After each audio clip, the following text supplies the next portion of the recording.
Good morning, Oklahoma, and welcome to Cow-Calf Corner. I'm Mark Johnson, and this week we're going to take a look at if we're buying 38% range cubes at $475 a ton or 20% range cubes priced at $350 a ton, current prices, looking at those in October 2023, what we actually can save or cost ourselves by looking beyond just that price per ton.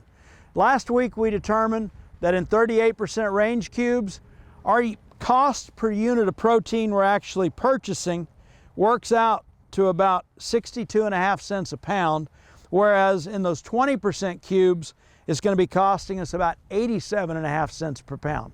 So this week, we look at a specific instance. Let's say we've got 60 cows, they're weighing 1,300 pounds. We know that from having weighed our 4 to 7-year-old cows at weaning to arrive at that average mature weight. We take a look at Chapter 16 in the most recent edition of our Beef Cattle Manual, and we see in there that cows of that size need about 1.84 pounds of crude protein a day during the last trimester of pregnancy, and they need about 13.3 units of energy or TDN per day. Now, we're saying these cows are in good enough body condition right now at about a 5.5.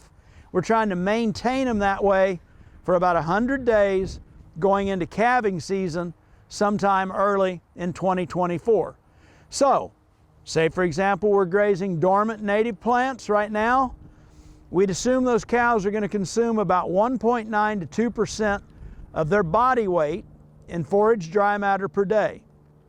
What we're going to anticipate in that dormant native range is going to be about 5% crude protein and about 55% TDN.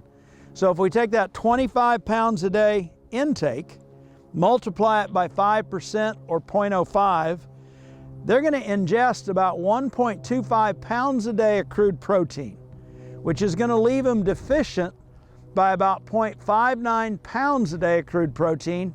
And we have identified a supplemental need for crude protein in order to get those cows to meet or just maintain body condition going into calving.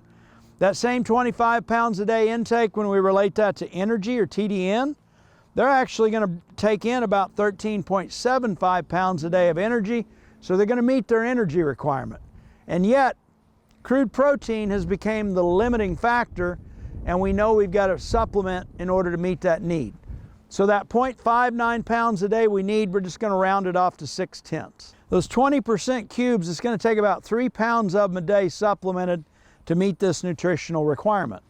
That 0.6 of a pound a day nutritional protein requirement we've got to meet, those 20% range cubes are costing us about 87.5 cents a pound of protein. We're going to be at a cost of 52 cents a day to supplement those cows. We take the 60 cows, multiply by that. We take the 100 days we've got to supplement into account and multiply by that. We're going to cost about $3,120 over the next 100 days meeting that supplemental need for crude protein with 20% range cubes. Now by that same token, last week we determined that the 38% cubes are costing us about 62.5 cents a day per unit of protein purchased.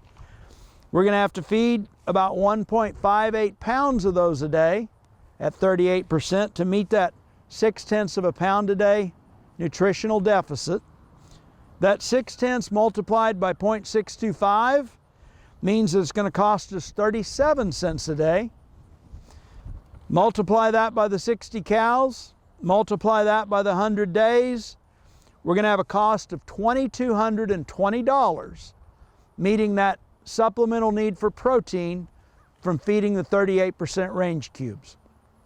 The difference is about $900 that we save by breaking down feedstuffs purchased by unit of crude protein or energy content.